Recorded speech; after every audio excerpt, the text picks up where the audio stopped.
الرحمن الرحیم الحمدللہ وکفی وسلام علی عبادہ الذین اصطفی اما بعد۔ اب یہاں سے جنت اور جہنم کی بحث شروع ہو رہی ہے۔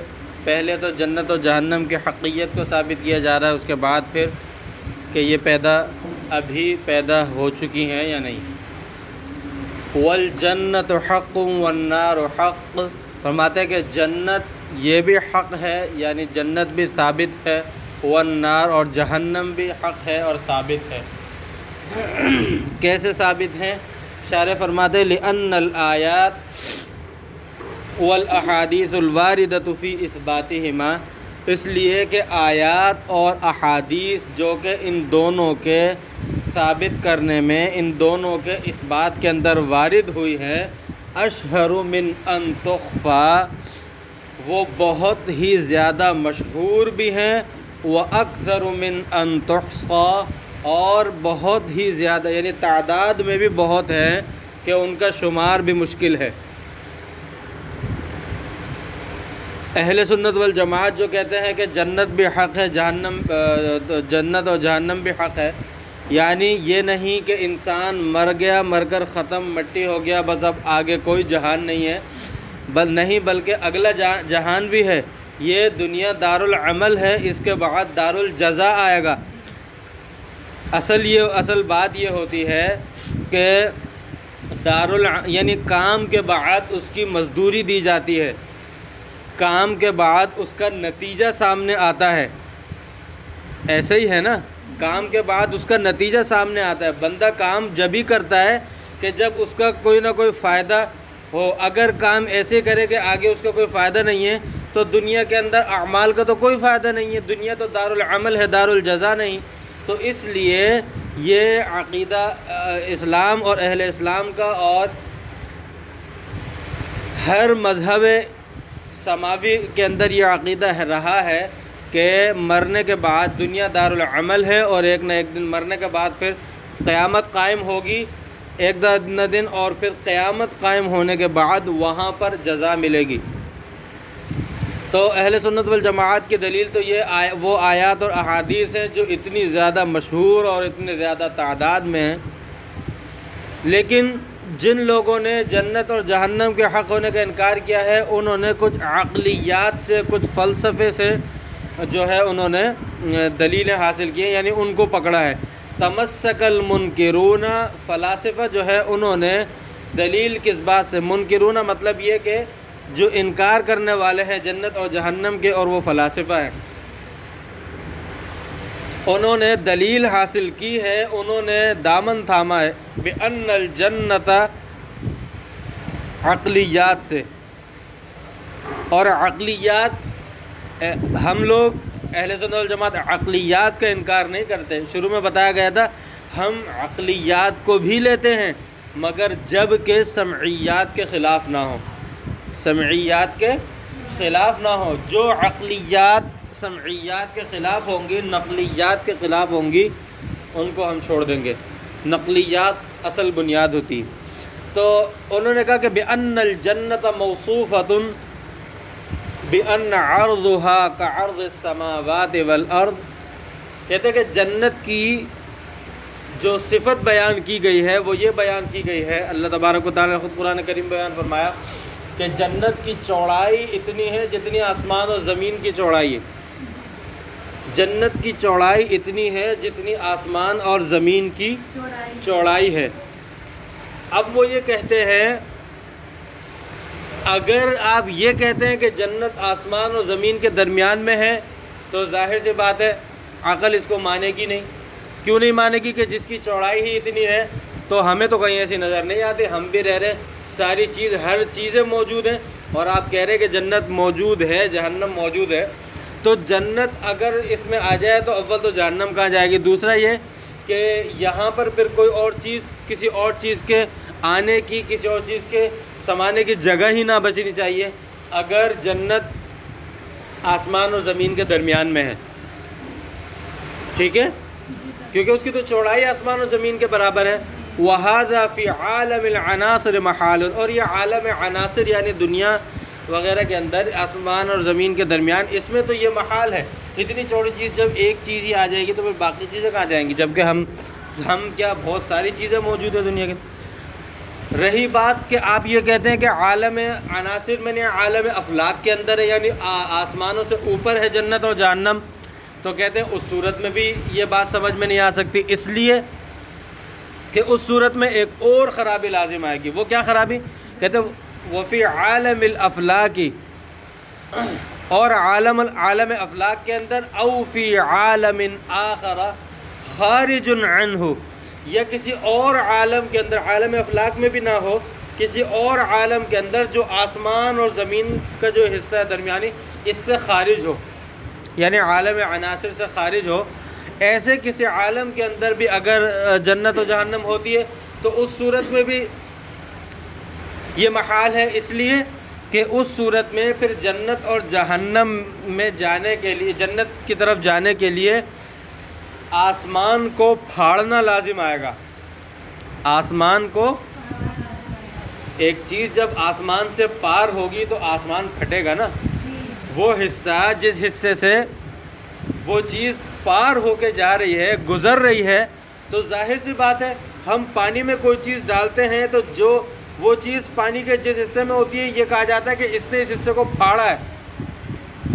روشنی ہوتی ہے، آپ کبھی موبائل کی ٹارچ کے سامنے انگلی رکھ کے دیکھیں، تو آپ انگلی رکھیں موبائل کے ٹارچ کے سامنے، ٹارچ کے اوپر رکھیں گے تو پھر تو کچھ بھی نظر نہیں آئے گا، ٹارچ کے تھوڑا سا قریب ہی، لیکن انگلی رکھیں تو یہ جو انگلی کا سایہ نظر آ رہا ہے، اس انگلی نے روشنی کے اس حصے کو پھاڑ دیا، جب بھی آگے انگلی کا سایہ نظر آ رہا ہے۔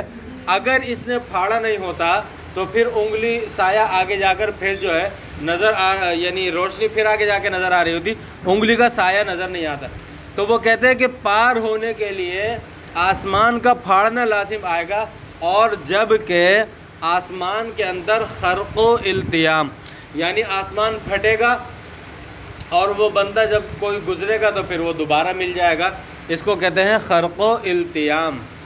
خرق مانے پھٹنا، التیام مانے ملنا۔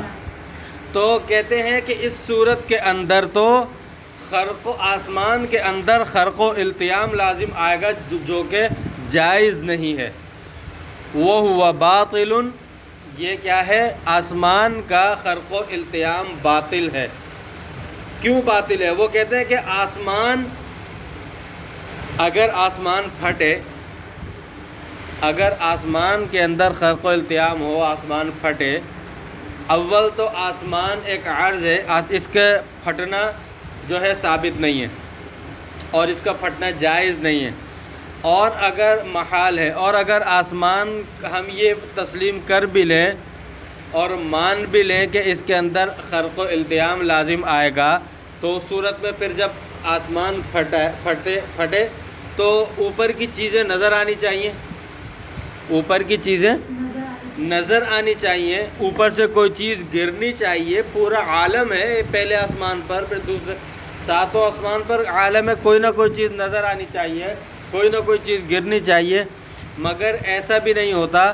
پتہ چلا، وہ کہتے ہیں کہ جب ایسا نہیں ہوتا، عالم افلاک کی کوئی چیز نظر نہیں آتی، تو اس کا مطلب یہ ہے کہ آسمان میں خرق و التیام نہیں ہوتا، لہذا خرق و التیام باطل ہے، آسمان کے اندر یہ محال ہے۔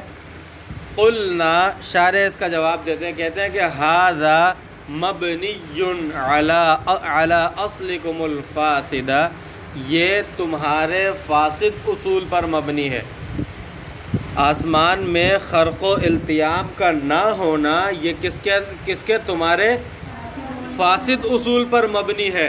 وقد تکلمنا علیہ فی موضعہ، اور شارح فرماتے ہیں کہ ہم نے اس کے مقام پر یہ جو بحث آئی تھی پیچھے پہلے حصے کے اندر، شارح کہتے ہیں ہم نے وہاں پر اس پہ کلام کیا ہے، ہم نے وہاں پر اس پر کیا کیا ہے؟ کلام کیا ہے کہ خرق و التیام جائز ہے۔ تو کیا دلیل ہے؟ آسمان، اب ہمارے پاس بھی دلیل تو ہونی چاہیے نا، یا نہیں ہونی چاہیے؟ ہونی چاہیے ہمارے پاس بھی دلیل، کہ ہم نے اس کے حقیقت کو تو ثابت کر دیا، ان کے اصل فاسد کو توڑنے کے لیے ان کے اصول فاسد کو توڑنے کے لیے، اور اس بات کو کہ خرق و التیام ہوتا ہے، خرق و التیام ممنوع نہیں ہے، محال نہیں ہے، ہمارے پاس دلیل ہے اذا السماء انشقت۔ ان کا کہنا یہ ہے کہ آسمان میں کبھی خرق و التیام نہیں ہوگا، جبکہ قرآن کریم نے فرمایا کہ جب اذا السماء انشقت، جب آسمان پھٹ جائے گا، اذا السماء انفطرت، جب آسمان پھٹ جائے گا ٹکڑے ٹکڑے۔ تو یہ آیات اذا السماء انشقت اور اذا السماء انفطرت، یہ دونوں آیات اس بات پر دال ہیں کہ آسمان کے اندر خرق و التیام ہوتا ہے اور خلق و التیام جائز ہے، محال اور ممنوع نہیں ہے۔ آگے سمجھ میں؟ تو جب خرق و التیام ثابت ہو گیا تو چاہے وہ عالم افلاک میں ہو، کہیں بھی ہو، جنت اور جہنم تک پہنچنا بھی ثابت ہو گیا۔ آگے سمجھ میں؟ لہذا مین جو اعتراض تھا فلاسفہ کا، وہ اعتراض یہی تھا کہ اگر یعنی جنت کے بارے میں تو فرمایا کہ عرضھا کعرض السماء والارض، آسمان اور زمین کے برابر چوڑائی۔ عالم عناصر کے اندر تو ہم اس کو مان ہی نہیں سکتے، کیونکہ عالم عناصر میں اگر صرف ایک جنت آ جائے تو باقی چیزیں کہاں ہوں گے، جبکہ یہاں تو انسان ہے، چرند پرند ہے، دریا پہاڑ ہیں، بہت ساری چیزیں ہیں یہاں پر۔ تو اس سے پتہ چلا کہ عالم عناصر میں تو جنت ہے نہیں۔ عالم عناصر کے علاوہ عالم افلاک یا کسی اور عالم میں ہو جو کہ عالم عناصر سے خارج ہے، تو اس صورت میں پھر آسمان کا خرق و التیام لازم، آسمان میں خرق و التیام لازم آئے گا، جو کہ محال ہے اور باطل۔ آسمان میں خرق و التیام کبھی نہیں ہو سکتا، ممکن نہیں ہے۔ تو اس کا جواب ہم نے یہ دیا کہ یہ تو تمہارا اصول فاسد ہے، ہم نے تو نہیں کہا، اور ہمارے پاس تو موجود ہے کہ آسمان میں خرق و التیام جائز ہے اور ہوگا۔ اذا السماء انشقت اور اذا السماء انفطرت۔ اب آگے یہ بات شروع ہوتی ہے، تو اس کے بارے میں فرماتے ماتن وَهُمَا أَيْ الْجَنَّةُ وَالنَّارُ، یعنی جنت اور جہنم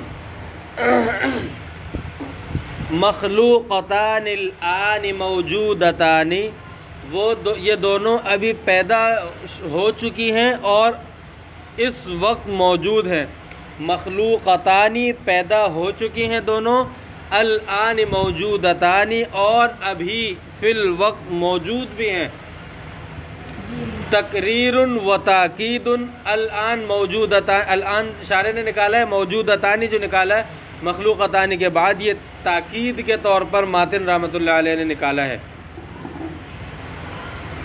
اب یہاں پر یہ تو اہل سنت والجماعت کا مسلک ہے کہ جنت اور جہنم پیدا کی جا چکی ہیں، جنت اور جہنم پیدا کی جا چکی ہیں، لیکن معتزلہ ان کا خیال یہ ہے، معتزلہ کا خیال یہ ہے کہ جنت اور جہنم ابھی پیدا نہیں ہوئی، وہ بروز قیامت پیدا ہوں گی۔ اس پہ ہم دلیل دیتے ہیں، وزعم اکثر المعتزلۃ انہما انما تخلقان یوم الجزاء، اکثر معتزلہ کا خیال یہ ہے کہ یہ جنت اور جہنم ابھی پیدا نہیں ہوئی بلکہ یہ بروز قیامت پیدا کی جائیں گی، لیکن ہم کہتے ہیں کہ نہیں، ابھی پیدا ہو چکی ہیں اور اس وقت موجود بھی ہیں۔ ہماری دلیل کیا ہے؟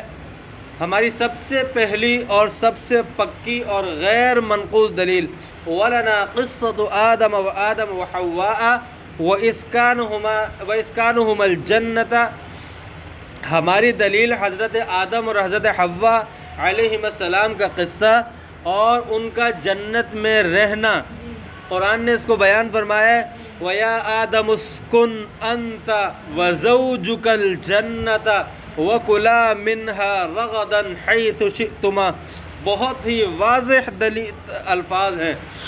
وَيَا آدَمُ اسْكُنْ أَنْتَ وَزَوْجُكَ الْجَنَّةَ، اگر جنت پیدا نہ ہوتی تو اللہ تبارک و تعالی کا اس فرمان کا پھر کیا مطلب ہوگا کہ تم اور اے آدم، تم اور تمہاری زوجہ جنت کے اندر رہو۔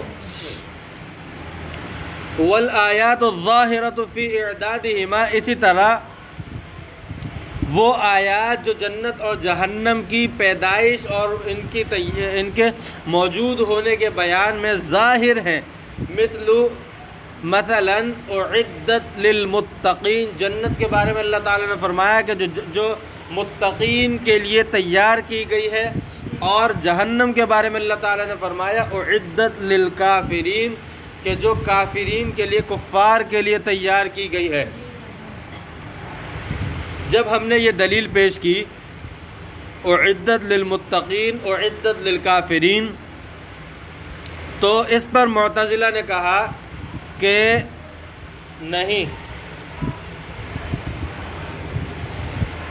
یہاں پر اعدت یہاں پر صیغہ ماضی کا ہے، مگر مراد جو ہے وہ مستقبل ہے، مراد جو ہے وہ مستقبل ہے۔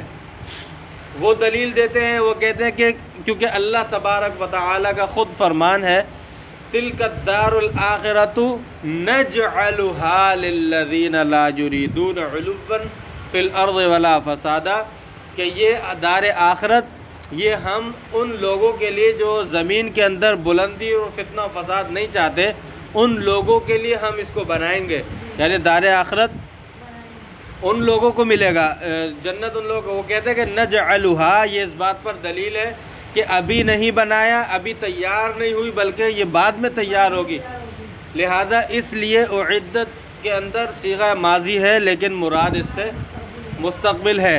تو اس کا جواب یہ ہے کہ اس سے مراد مستقبل اس وقت لیا جائے گا جب کہ صیغہ ماضی مراد لینے سے کوئی چیز مانع ہو، صیغہ ماضی مراد لینے سے کوئی چیز مانع ہو، لیکن ماضی کا صیغہ یہاں پر مراد لینے سے کوئی چیز مانع نہیں ہے۔ وہ کیوں؟ وہ کہتے ہیں کہ پھر نجعلھا کا کیا جواب ہے؟ تو اس کا جواب یہ ہے، اصل میں اعدت للمتقین اور اعدت للکافرین کے اندر جنت اور جہنم کے پیدا ہونے کو بیان کیا ہے کہ یہ پیدا کی جا چکی ہیں۔ آگے نجعلھا سے مراد کہ کون کس میں جائے گا؟ جنت کا وارث اللہ تبارک و تعالی، انہیں ابھی نہیں، اللہ تبارک و تعالی ظاہری اعتبار سے جنت کا وارث مرنے کے بعد ہی بنائیں گے۔ اگرچہ اللہ تعالیٰ نے ابھی لکھ دیا ہو کس کے بارے میں کون جنتی ہے کون جہنمی، جیسا کہ روایت سے معلوم ہوتا ہے، مگر جنت کا ظاہری وارث جو بنایا جائے گا، ظاہراً جو دی جائے گی وہ تو بروز قیامت ہی دی جائے گی۔ تو یہاں پر مراد یہ ہے، یعنی اعدت میں پیدائش کو بیان فرمایا، اور تلک الدار الآخرۃ نجعلھا یہاں پر ملکیت کو بیان فرمایا جا رہا ہے کہ ملکیت جو ہے ان کو، یا وارث جو ہے ان کو، یہ بعد میں بنایا جائے گا، جب مریں گے، جب قیامت قائم ہوگی، جب بنایا جائے گا۔ دوسری بات، نجعلھا، یہ کہاں سے پتہ چلا کہ نجعلھا سے صیغہ استقبال ہی مراد ہے؟ کیونکہ مضارع کے اندر تو استقبال کے ساتھ ساتھ حال بھی مراد ہوتا ہے، مضارع کے صیغے میں تو حال کے استقبال کے ساتھ ساتھ حال بھی مراد ہوتا ہے۔ تو وہ کہتے ہیں کہ نہیں جی، اس میں استقبال اصل ہوتا ہے اور اس سے استقبال ہی مراد ہے۔ اگر اس میں حال مراد لے لیا جائے تو ہم نے یہ بات کی ہے کہ ابھی موجود ہیں، تو نجعلھا اس صورت میں تو ہم یہ کہیں گے کہ اگر تم یہ کہتے ہو، اگر اس میں حال مراد لیا جائے تو اس کا مطلب یہ ہوگا کہ ہم نے بنا دیا، تو اللہ تبارک و تعالیٰ نے جن لوگوں کے لیے بنا دیا ابھی، تو اس کا مطلب تو یہ ہوا کہ وہ ابھی جنت و جہنم موجود ہے، جبھی تو بنا دیا۔ بنا ایسا تو نہیں ہو سکتا نا کہ جنت و جہنم ہونا اور ان کا وارث بنا دیا جائے، وارث کھڑے ہو جائیں۔ تو اسی لیے، اور چلو ہم تمہاری بات مان لیتے ہیں، ہم نے مان لیا، چلو اعدت للمتقین مان لیا کہ اس سے صیغہ ماضی ہے اور استقبال مراد ہے، اور نجعلھا میں بھی چلو ہم نے مان لیا کہ مضارع کے اندر استقبال کا احتمال ہی ہوتا ہے، یا استقبال کا احتمال قوی ہوتا ہے، چلو ہم نے مان لیا۔ لیکن بابا قصہ آدم و حوا جو ہے اس کا بھی تو جواب دو۔ حضرت آدم علیہ السلام اور حضرت حوا، ان کا جو قصہ گزرا ہے، ان کا جو قصہ بیان کیا ہے ہم نے، یہ قصہ تو معارضے سے سالم باقی ہے۔ اس کے مقابل کوئی دلیل لے کر آؤ، اس میں تو اللہ تبارک و تعالی نے صاف صاف اور برملا فرما دیا وَيَا آدَمُ اسْكُنْ أَنْتَ وَزَوْجُكَ الْجَنَّةَ، صاف صاف فرما دیا اسکن، بندہ رہے گا وہیں جب گھر بنا ہوا ہوگا، خالی ہوا میں تو کوئی نہیں رہے گا نا بھائی۔ ایک جو ہے بلڈر پلاٹنگ کر رہا ہے، اس نے بتا دیا کہ بھائی آپ کا جو ہے نا فلیٹ نمبر 5 ہے، اب آپ جا کر جو ہے ہوا میں لٹک جائیں گے؟ بنے گا جبھی تو اس کے اندر رہیں گے۔ تو جنت میں اللہ تعالیٰ نے آدم علیہ السلام اور حضرت حوا علیہ السلام دونوں کو فرمایا، تو جنت بنی ہوئی ہے جبھی تو اللہ تعالیٰ نے اسکن انت وزوجک فرمایا۔ آگے الجنت خود وضاحت کے ساتھ فرما دیا۔ تو حضرت آدم حضرت حوا علیہ السلام کا قصہ جو ہم نے بیان کیا، جو پہلے دلیل بیان کی تھی، پہلی دلیل وہ تو باقی ہے، لہذا اس کا تو معارضہ آپ پیش نہیں کر سکے، اور جب اس کا معارضہ پیش نہیں کر سکے تو پتہ چلا کہ جنت اور جہنم پیدا کی جا چکی ہے۔ وَلَوْ سُلِّمَ، اگر آپ کی یہ ساری باتیں تسلیم کر لی جائے، اعدت للمتقین اعدت للکافرین اور نجعلها للذین کے متعلق، فقصة آدم علیہ السلام تبقى سالمة عن المعارضة، لیکن پھر بھی حضرت آدم علیہ السلام کا قصہ تو معارضے سے سالم باقی، اس سے تو معارضہ نہیں ہو سکا۔ قالوا، انہوں نے کہا کانتا، اب وہ ایک اور اعتراض دوسرے روٹ سے یا دوسرے اعتبار سے ایک اعتراض کر رہے ہیں، دوسرے انداز سے ایک اعتراض کہتے ہیں کہ قالوا کانتا موجودتین الآنی، اگر آپ یہ کہتے ہیں کہ جنت جہنم موجود ہیں، اگر آپ یہ کہتے ہیں کہ جنت اور جہنم ابھی موجود ہیں، تو اس کا مطلب یہ ہے کہ لما جاز ہلاک اکل الجنتی، تو پھر جنت کے جو پھل ہیں، ثمار جنت ہیں، ان کا ہلاک ہونا جائز نہیں ہونا چاہیے۔ اگر آپ یہ کہتے ہیں کہ جنت و جہنم اس وقت بھی موجود ہیں، تو پھر تو ثمار جنت کا ہلاک ہونا جائز نہیں ہونا چاہیے۔ آ رہی ہے بات سمجھ میں؟ بھائی اس لیے کہ ابھی موجود ہیں اور ثمار جنت بعد میں ہلاک ہو جائیں، تو جب ملنے کا ٹائم آیا، ان کو کھانے کا استعمال کرنے کا ٹائم آیا، اس وقت اگر وہ ہلاک ہو جائیں تو یہ تو ایک عجیب سی بات ہوگی نا۔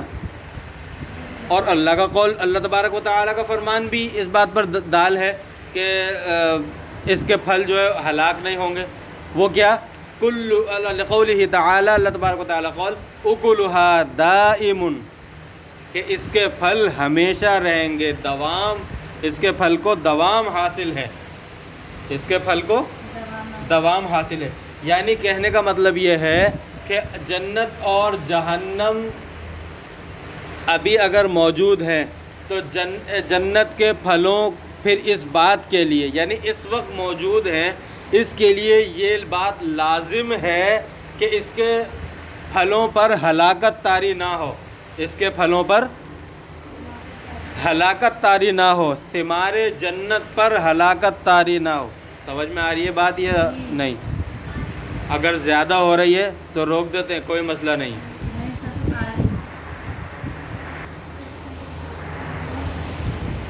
تو کہتے ہیں کہ اس کے لیے لازم یہ ہے کہ ثمار جنت یعنی جنت کے پھل ہلاک نہ ہوں، ان پر ہلاکت طاری نہ ہو۔ لیکن جب یہ لازم باطل ہے اللہ تبارک و تعالیٰ کے ایک قول سے، تو جب لازم باطل ہوا تو ملزوم بھی باطل ہو جائے گا۔ یعنی جب یہ بات ہی باطل ہو گئی کہ ثمار جنت پر ہلاکت طاری نہ ہو، جب یہ باطل ہو گئی تو اس کو ہم نے لازم بنایا تھا جہنم کے اس وقت موجود ہونے پر، تو وہ بھی باطل ہو جائے گی۔ یہ کیسے باطل ہے کہ ثمار جنت پر ہلاکت طاری نہ ہو؟ ثمار جنت پر ہلاکت طاری ہوگی، لیکن اللازم باطل لقولہ تعالی، اللہ تبارک و تعالی کے اس قول کی وجہ سے، کل شیء ہالک الا وجہہ، کل شیء ہالک الا وجہ، ہر چیز ہلاک ہونے والی ہے سوائے اللہ تبارک و تعالی کی ذات کے، سوائے اللہ تبارک و تعالی کی ذات کے ہر چیز ہلاک ہوگی۔ تو پتہ چلا ہر چیز پر ہلاکت طاری ہوگی سوائے ذات باری تعالی کے۔ تو جب ہر چیز پر ہلاکت طاری ہوگی تو کل شیء میں ثمار جنت بھی آ گئے۔ جب کل شیء میں ثمار جنت بھی آ گئے تو پتہ چلا ثمار جنت پر بھی ہلاکت طاری ہوگی، اور جب ثمار جنت پر ہلاکت ثابت ہو گئی تو پھر ابھی جنت جہنم کے موجود ہونے کا کیا فائدہ؟ جب ان پر ہلاکت ثابت ہو گئی، دوام کے خلاف آ گیا، دوام ٹوٹ گیا، تو جب دوام ٹوٹ گیا تو پھر ابھی موجود ہونے کا کیا فائدہ؟ آئی بات سمجھ میں؟ فَكَذَا الْمَلْزُومُ، جب لازم باطل ہو گیا تو ملزوم خود بخود باطل ہو گیا۔ قلنا، شارح اس کا جواب دیتے ہیں، کہتے ہیں لا خفاء فی انہ لا یمکن دوام اکل الجنت بعینہ۔ ہم اشارے فرماتے ہیں کہ یہ بات پوشیدہ نہیں ہے، لا خفاء فی انہ لا یمکن، کہ یہ بات ممکن نہیں ہے کہ یعنی ثمار جنت بعینہ ہی ان کو دوام حاصل ہو۔ وَإِنَّمَا الْمُرَادُ بِالدَّوَامِ، بلکہ دوام سے مراد یہ ہو أَنَّهُ إِذَا فَنَا مِنْهُ شَيْءٌ جِیءَ بِبَدْلِهِ، دوام سے مراد یہ ہو کہ جب اس میں سے کوئی چیز کسی چیز پر فنا طاری ہو تو فوراً ہی اس کی بدل دوسری چیز آ جائے۔ سیب، جنت کا سیب جب ہلاک ہوگا تو فوراً ہی اس پر کیا آ جائے؟ اس کی جگہ دوسرا سیب آ جائے، جیسا کہ احادیث سے پتہ چلتا ہے۔ تو جب دوام سے مراد یہ ہوا کہ بعینہ اس چیز کا رہنا مراد نہیں ہے، یعنی ایک سیب جو لگا ہوا ہے جنت کے درخت پر، جب یہ دوام سے مراد یہ نہیں ہے کہ بعینہ یہ سیب باقی رہے، اس سیب پر ہلاکت طاری نہ ہو، اس سیب پر ہلاکت طاری نہ ہو، بلکہ مراد یہ ہے کہ اگر جیسے ہی یہ سیب ختم ہو یا اس سیب پر فنا طاری ہو، فوراً اس کی جگہ دوسرا سیب آ جائے، اس اعتبار سے دوام مراد ہے۔ یعنی ایک ہوتا ہے، دوام کی دو قسمیں ہوتی ہیں، ایک ہوتا ہے دوام شخصی اور ایک ہوتا ہے دوام نوعی۔ دوام شخصی اور دوام نوعی، دوام شخصی اور دوام نوعی کا کیا مطلب ہے؟ یہ میں آپ کو ایک مثال دیتا ہوں۔ مثال کے طور پہ آپ کے گھر میں ایک آم کا درخت لگا ہوا ہے، آم کا درخت لگا ہوا ہے، تو اب اس آم کے درخت پر آپ لوگ ہر سال آم توڑیں اور اس کے بعد اگلے پھر آم آ جائیں، ہر سال اس پر آم آ رہے ہیں، یہ اس کو ثمار جنت پر فٹ نہیں کر سکتے۔ یہ میں صرف دوام نوعی اور دوام شخصی کو سمجھنے کے لیے بتا رہا ہوں، کیونکہ ثمار جنت کا یہ آتا ہے حدیث میں کہ جیسے ہی ختم ہوگا فوراً اس کی جگہ دوسرا پیدا ہو جائے گا۔ تو اب یہاں پر آپ آم کو جو اس سال جو آم توڑے وہ اور ہیں اس پچھلے سال کے آموں کے مقابلے میں، اور اگلے سال جو آم آئیں گے ان کے مقابلے میں یہ اس سال والے آم اور ہیں، الگ الگ ہیں۔ یہ آم کی شخصیات ہیں، یہ آم کی شخصیات ہیں۔ ایک پچھلے سال آم توڑے تھے وہ آم کا شخص ہے، یہ آم اس سال توڑے اگلے سال جو توڑیں گے یہ ہے آم کی شخصیات۔ اور ایک ہے آم کی نوع، ایک ہے اس پھل کی نوع۔ وہ کیا ہے کہ بھئی پچھلے سال بھی آپ نے آم توڑے، اس سال بھی آم توڑے، اگلے سال بھی آم توڑیں گے، تو آم کی شخصیات اگرچہ بدل رہی ہیں، ختم ہو رہی ہیں، لیکن آم کی نوع باقی ہے۔ یوں تو نہیں کہیں گے پچھلے سال اس درخت پہ سے ہم نے آم توڑے تھے، اس سال اس درخت کے اوپر سے ہم نے جو ہے جامن توڑیں اور اگلے سال اس درخت کے اوپر سے جو ہے نا ہم کیلے توڑیں گے؟ ایسا تو نہیں ہو سکتا نا. آم کی نوع باقی ہے کہ نہیں؟ مگر شخصیات پر ہلاکت اور فنا طاری ہو رہی ہے. پچھلے سال جو توڑے تھے اس سال والے آم اس کے علاوہ ہے، اس کے ضد ہیں، اور جو آم آپ نے توڑے ان میں سے بھی ہر آم الگ الگ ہے. تو یہ جو ہلاکت طاری ہو رہی ہے یہ کس پر طاری ہو رہی ہے؟ شخصیات پر. لیکن آپ کا جب تک آم کا درخت باقی ہے نوع آم باقی ہے. آم کا درخت جب تک باقی ہے تو کیا باقی ہے؟ آم کی نوع باقی ہے، اور یہ ہلاکت شخصیات پر طاری ہو رہی ہے. آپ یہ کسی کو آرام سے کہہ سکتے ہیں کہ ہمارے گھر آم لگا ہوا ہے، ہمارے گھر آم لگا ہوا ہے، کیوں کہ اس کی نوع باقی ہے. اگرچہ وہ سردیوں کا زمانہ ہو اور اس کے اندر کیریاں بھی نہ ہو، اگرچہ سردیوں کا زمانہ اس میں کیریاں بھی نہ ہو، پھر بھی یہ کہنا درست ہے کہ ہمارے گھر پہ آم لگا ہوا ہے. کیوں کہ آم اس کی نوع باقی ہے، اس کی کیا نوع باقی ہے، اگرچہ شخصیات فی الوقت موجود نہیں ہے. تو پتہ چلا کہ شخصیات پر ہلاکت کا طاری ہونا نوع کے دوام کے خلاف نہیں ہے، نوع کے دوام کے خلاف نہیں ہے شخصیات پر ہلاکت کا طاری ہونا.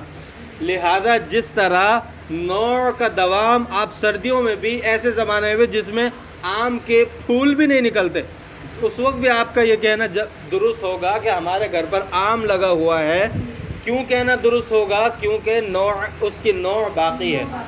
تو اسی طرح یہاں پر شارح فرماتے ہیں کہ ایک ثمار جنت میں سے اگر کسی پھل پر ہلاکت طاری ہوگی، اس کے بجائے فوراً ہی اس کی جگہ دوسرا پھل جب پیدا ہو جائے گا تو یہاں پر ہلاکت طاری ہو رہی ہے، ہلاکت طاری ہو رہی ہے، مگر کس پر؟ شخصیت پر. جبکہ دوام حاصل ہے کس کو؟